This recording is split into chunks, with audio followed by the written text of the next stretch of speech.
Hello friends, आज आपको मैं फेजेस ऑफ कंपाइलर के बारे में बताऊंगा। कंपाइलर के टोटल 6 फेजेस होते हैं। तो 6 फेजेस को मैं अलग अलग वीडियोस में बना के अपलोड करूंगा, क्योंकि अगर मैं एक ही वीडियो में सारे फेजेस को एक्सप्लेन करूंगा तो वीडियो की जो लेंथ है वो ज़्यादा हो जाएगी। तो इसलिए मैं अलग अलग फेजेस के अलग अलग वीडियोस बनाऊंगा। आज की वीडियो में मैं आपको लेक्सिकल एनालिसिस के बारे में बताऊंगा, मगर उससे पहले मैं जितने भी फेजेस हैं उनकी एक ब्रीफ इंट्रोडक्शन आपको दूंगा इस वाले वीडियो में। The structure of compiler. A compiler is a system software or a program which takes as input the source language C, C++, Java and produces its corresponding low level language और machine level language। Compiler एक system software है, एक programme है जो कि आपकी source language, जो कि आपकी सी लैंग्वेज भी हो सकती है, सी प्लस प्लस लैंग्वेज भी हो सकती है, जावा लैंग्वेज भी होती है, उसको एज ए इनपुट लेता है और उसके बेसिस पे आपका लो लेवल लैंग्वेज और मशीन लेवल लैंग्वेज में कन्वर्ट करता है। The process of compilation is generally broken down into sub-tasks called phases. Each phase is independent on other phase. जो आपका कंपाइलेशन प्रोसेस है उसको हम लोग सब टास्क में डिवाइड करते हैं और उन सब टास्क को हम लोग फेजेस से रिप्रेजेंट करते हैं और हर एक फेज इंडिपेंडेंट है, जो कि दूसरे पे डिपेंडेंट नहीं है। Output of one phase will be input to another phase. जो भी फेज की आउटपुट होगी वो दूसरे फेज की इनपुट होगी। The first phase of compiler takes an input the source language written by a programmer, and the last phase produces the required object language or target program. जो आपकी first phase है उसका जो भी input होगी वो आपकी सोर्स लैंग्वेज होगी, जो कि प्रोग्रामर द्वारा प्रोग्राम लिखा जाएगा, उसको हम लोग एज ए इनपुट देंगे। और जो आपका लास्ट फेज होगा, जो आपका 6 फेज होगा, वो आपका ऑब्जेक्ट लैंग्वेज और टारगेट प्रोग्राम में आपका वो उस सोर्स प्रोग्राम को कन्वर्ट करके एज ए आउटपुट देगा।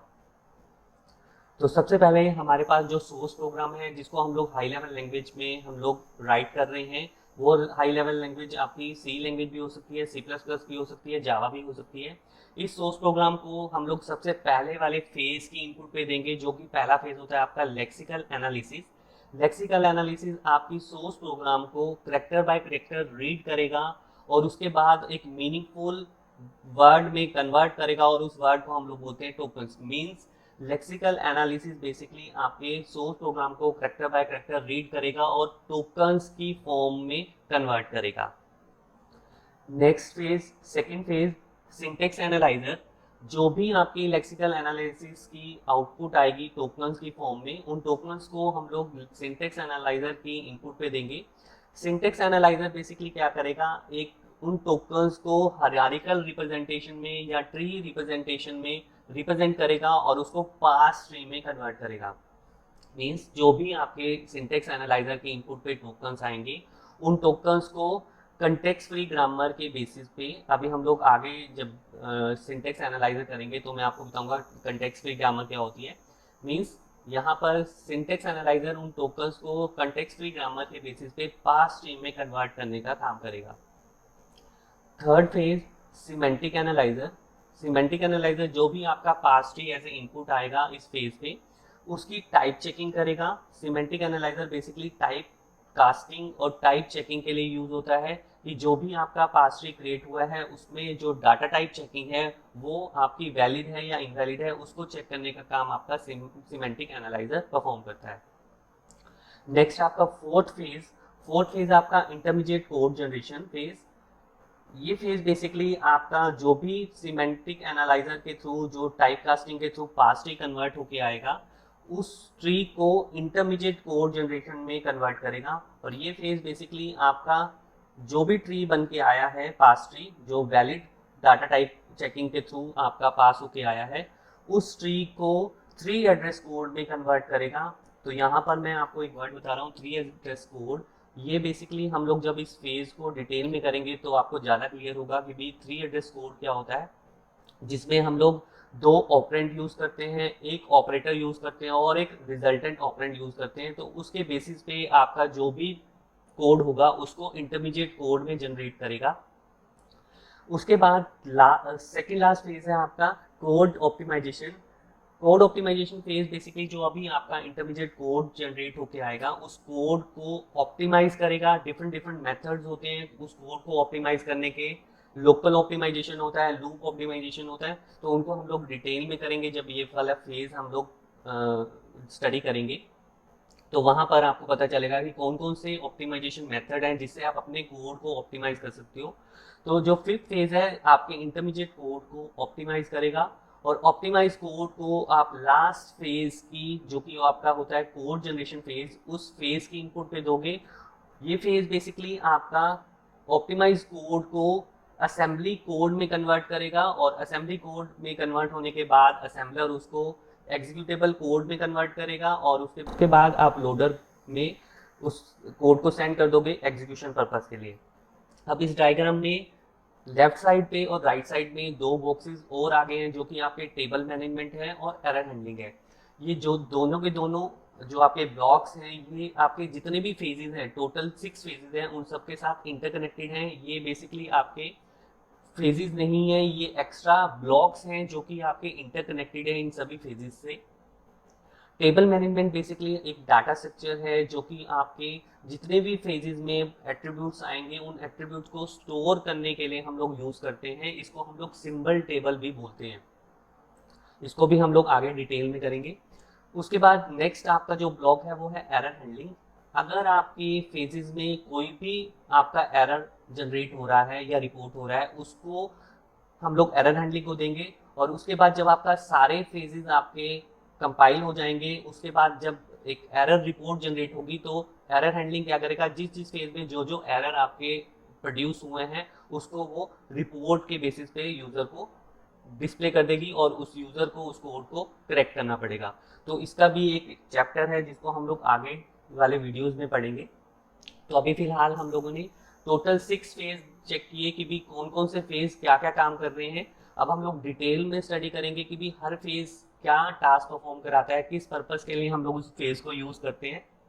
तो सबसे पहला आपका फेज है लेक्सिकल एनालिसिस।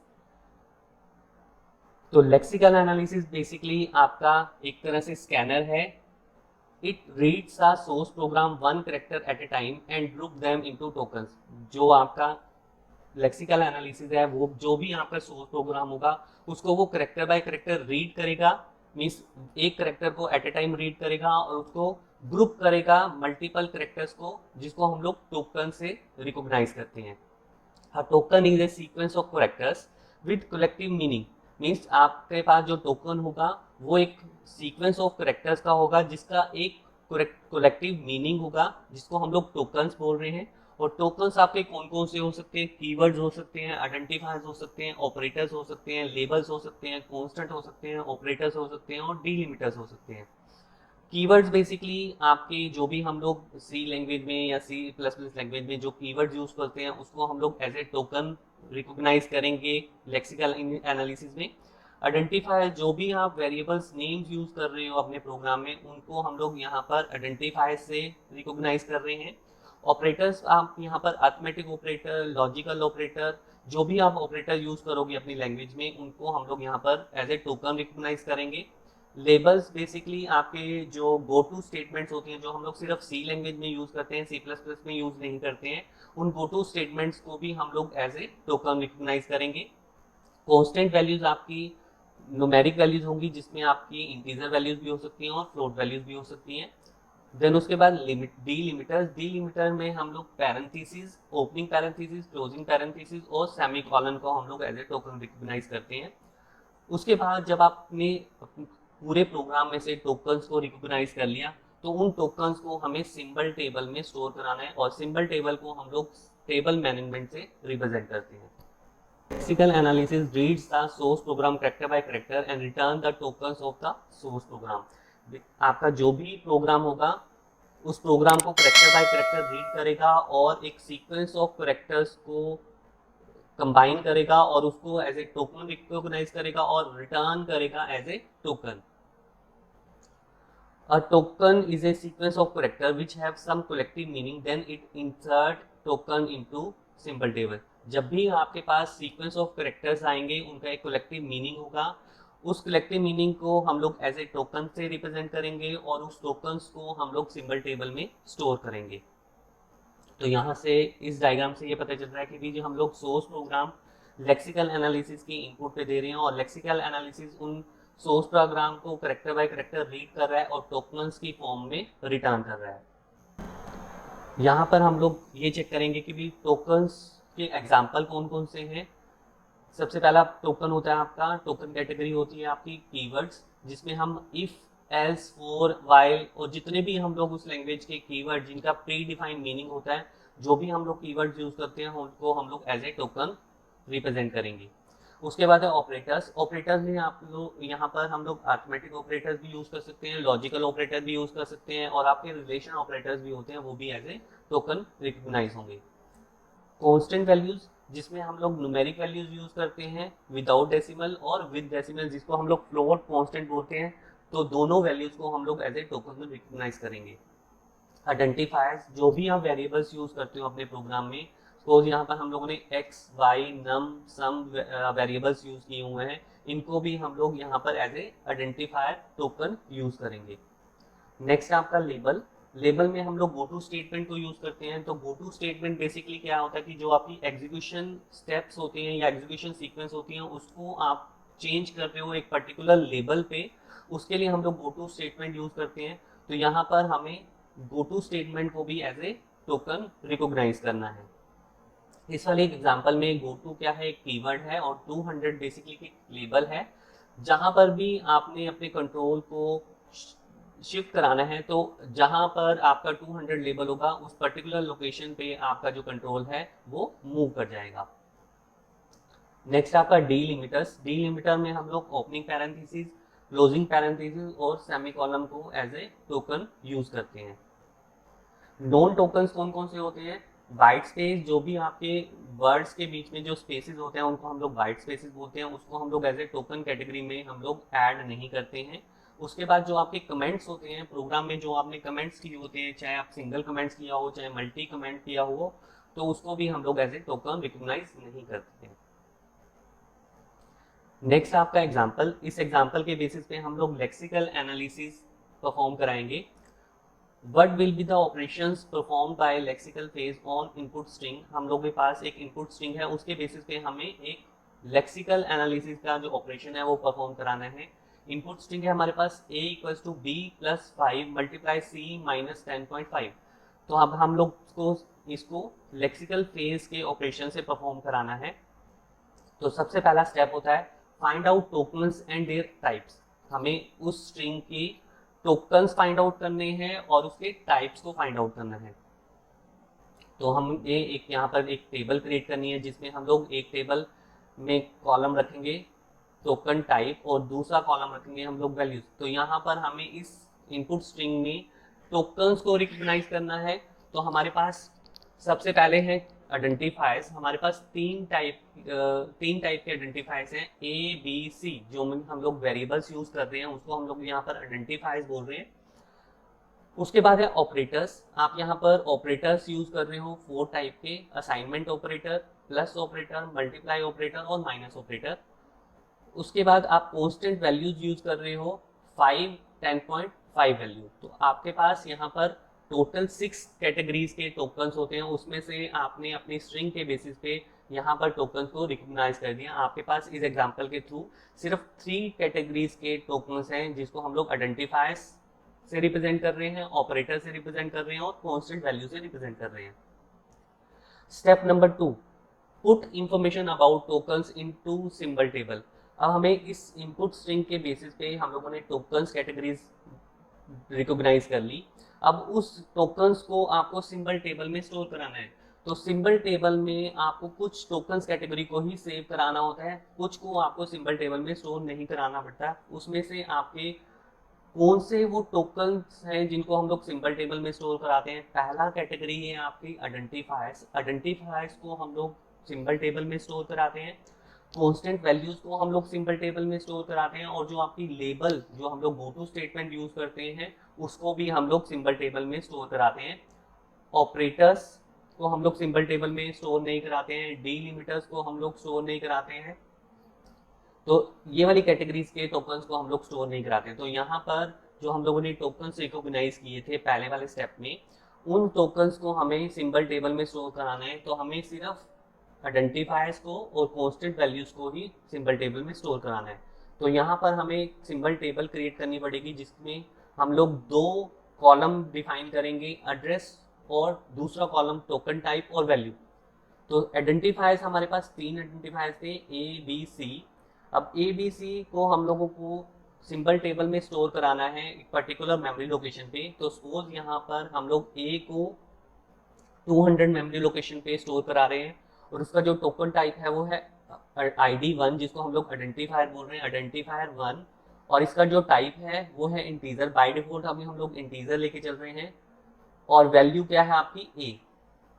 उसके बाद है नेक्स्ट जो आपने बी जो आइडेंटिफायर है उसको स्टोर कराना है। तो अभी हम लोग यहाँ पर आइडेंटिफायर्स को इंटीजर से रिकॉग्नाइज कर रहे हैं। तो इंटीजर आपका सी लैंग्वेज में 2 बाइट मेमोरी एलोकेट करता है और 2 बाइट का मतलब है कि आपको दो एड्रेसेस चाहिए जिसको पे आप अपने वैल्यूज इंटीजर वैल्यू को स्टोर कराओगे। तो जो भी आपका नेक्स्ट एड्रेस होगा वो 202 पे होगा। तो 202 पे आप आइडेंटिफायर 2 जो कि इंटीजर वैल्यू का है और उसकी वैल्यू है बी को आप स्टोर कराओगे। उसके बाद सी आइडेंटिफायर को आपने स्टोर कराना है। तो सी आइडेंटिफायर आपका 204 पे स्टोर होगा, आइडेंटिफायर 3 इंटीजर वैल्यू सी।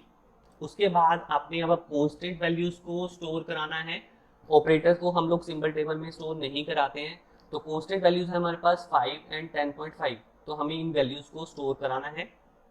तो हमारे को सबसे पहले ये पता होना चाहिए कि जब भी आप सिंबल टेबल में स्टोर कराते हो तो उन वैल्यूज को आप कॉन्टिन्यूटी मेमोरी लोकेशंस पे भी स्टोर करा सकते हो या tokens different different token categories को आप अलग अलग मेमोरी लोकेशन पे भी स्टोर करा सकते हो। तो यहाँ पर हम लोग इस एग्जांपल में ये मान के चल रहे हैं कि भी हमने आइडेंटिफायर को 200 लोकेशन पे स्टोर कराना स्टार्ट किया और जो हमारी कांस्टेंट वैल्यू है उसको हम लोग दूसरे एड्रेस पे स्टोर करा रहे हैं जिसकी वैल्यू है स्टार्टिंग वैल्यू है 300। तो हम कांस्टेंट वैल्यू को 300 मेमोरी लोकेशन पे स्टोर कराना स्टार्ट करेंगे। तो सबसे पहला कांस्टेंट है आपका 10.5। ये आपका एक फ्लोट टाइप का कांस्टेंट है। कांस्टेंट 1 जिसकी वैल्यू है 10.5 जिसको हम लोग 300 मेमोरी लोकेशन पे स्टोर करा रहे हैं। फ्लोट वैल्यू आपका सी लैंग्वेज में 4 बाइट यूज करता है। तो हम लोग जो नेक्स्ट कांस्टेंट वैल्यू स्टोर कराएंगे वो कराएंगे हम लोग 4 बाइट के बाद, मीन्स हमें 4 एड्रेस लोकेशन के बाद नेक्स्ट कांस्टेंट वैल्यू को स्टोर कराना है।